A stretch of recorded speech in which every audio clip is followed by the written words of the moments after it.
Hello everyone, my name is Arnold Matatidia from Faculty of Engineering and Computer Science, major Information System, and I'm from class SA24DX. And for now, I want to present the Corporate Social Responsibility and Managerial Ethics Part 2. Nah, jadi apa sih CSR atau Corporate Social Responsibility?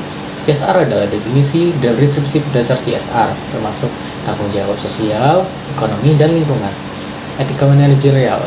Etika manajerial adalah definisi prinsip-prinsip dasar etika manajerial dan peran manajer dalam membuat keputusan yang etis. Hubungan antara CSR dan etika, CSR sebagai bagian dari tanggung jawab etis perusahaan. Penerapan CSR dalam praktik langkah-langkah implementasi CSR.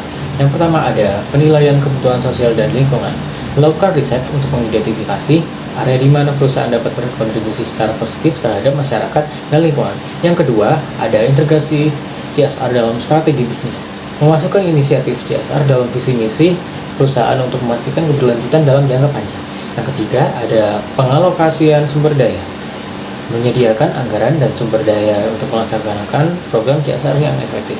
Yang keempat, ada kemitraan dan kolaborasi.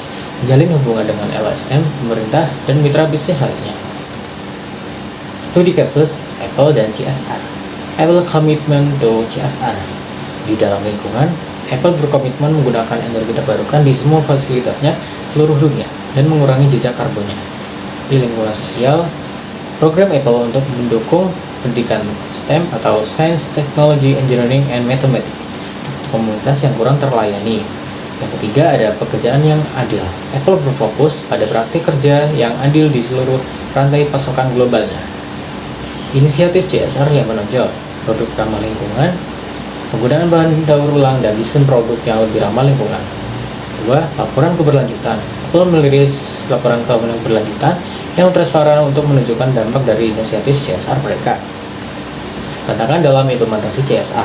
Yang pertama, ada kurangnya sumber daya dan pendanaan. Banyak perusahaan, terutama yang kecil, menghadapi kendala dalam mengalokasikan sumber daya yang cukup untuk program CSR. Yang kedua, ada kurangnya kesadaran dan pemahaman. Pemangku kepentingan internal atau karyawan dan eksternal konsumen mungkin belum sepenuhnya memahami pentingnya CSR. Yang ketiga, ada konflik antara CSR dan tujuan keuangan. CSR sering dianggap mengurangi keuntungan jangka pendek, dan beberapa manajer mungkin merasa terhambat oleh biaya tambahan yang terkait dengan CSR. Yang keempat, ada kesulitan dalam mengukur keberhasilan dan dampak dari kegiatan CSR, terutama dalam hal sosial dan lingkungan. Penerapan etika dalam pengambilan keputusan. Yang pertama, ada mengidentifikasi isu etis. Manajer harus mampu mengenali isu yang berpotensi melibatkan pertanyaan etis, misalnya dalam pengadaan, produksi, dan pemasaran. Yang kedua, menilai dampak keputusan. Memahami bagaimana keputusan akan mempengaruhi berbagai pihak, termasuk karyawan, konsumen, dan masyarakat dan lingkungan. Yang ketiga, ada menerapkan prinsip etika.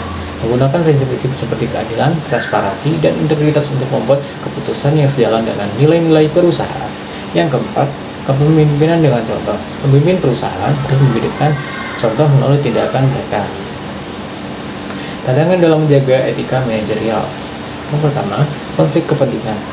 Manajer dan pemimpin seringkali dihadapkan pada situasi di mana keputusan pribadi mereka dipengaruhi oleh penggunaan pribadi atau eksternal. Yang kedua, tekanan untuk mencapai target keuangan. Di dalam dunia bisnis yang sangat kompetitif, ada tekanan yang menghasilkan keuntungan yang dapat mengarah pada pengambilan keputusan yang tidak etis. Misalnya, pengurangan biaya yang merugikan pekerja atau lingkungan. Yang ketiga, kurangnya pendidikan dan pelatihan etika. Banyak perusahaan yang belum memberikan pelatihan etika yang memadai kepada manajer mereka, yang dapat meningkatkan ketidakpahaman tentang isu-isu dalam bisnis. Keempat, kompleksibilitas dan pengelolaan stakeholder. Kepentingan yang berbeda dari berbagai pemangku kepentingan meliputi investor, karyawan, pelanggan, dan masyarakat. Seringkali sulit dipertimbangkan dalam pengambilan keputusan yang etis.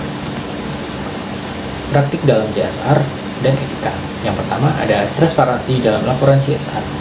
Melakukan pelaporan yang jelas dan jujur tentang inisiatif CSR yang diambil dan dampaknya. Yang kedua, membangun budaya etika di perusahaan.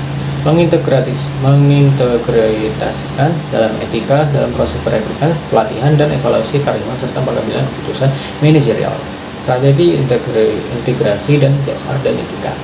Menyelaraskan kebijakan CSR dengan nilai-nilai etika dalam setiap tingkat organisasi. memastikan bahwa pengambilan keputusan yang diambil oleh manajer tidak hanya mempertimbangkan keuntungan finansial, tetapi juga dampak sosial dan lingkungan. Keuntungan dari integrasi CSR dan etika: meningkatkan reputasi perusahaan dan kepercayaan publik, membantu perusahaan menjaga keberlanjutan jangka panjang dengan mempertimbangkan aspek sosial, lingkungan, dan ekonomi, menciptakan hubungan yang lebih baik dengan pemangku kepentingan yang beragam. Studi kasus Unilever and CSR atau Etika Manager. Unilever Sustainable Living Plan (CSR). Unilever berfokus pada keberlanjutan dengan target untuk mengurangi dampak lingkungan dan meningkatkan kualitas hidup untuk masyarakat. Etika Manager namanya. Unilever menerapkan standar etika yang ketat dalam rantai pasokan dan proses produksinya. Pendekatan etika dan CSR yang terintegrasi. Unilever berkomitmen untuk merumuskan berlanjutan dan etika melalui produk yang ramah lingkungan dan proses produksi yang mengurangi dampak terhadap planet ini. Kesimpulannya, CSR dan etika adalah dua aspek yang sangat penting dalam menciptakan bisnis yang bertanggung jawab dan berkelanjutan. Perusahaan yang berhasil mengintegrasikan kedua aspek ini dalam strategi mereka tidak hanya menciptakan dampak positif pada masyarakat dan lingkungan, tapi juga membangun kepercayaan dan dampak loyalitas pemangku kepentingan. Tantangan dalam implementasi, tapi dengan komitmen yang kuat dari manajemen dan pemangku kepentingan, CSR dan etika dapat dijadikan kekuatan strategis yang mendorong keberhasilan jangka panjang. Berikut adalah kesimpulannya. Saya akhiri. Wassalamualaikum warahmatullahi wabarakatuh.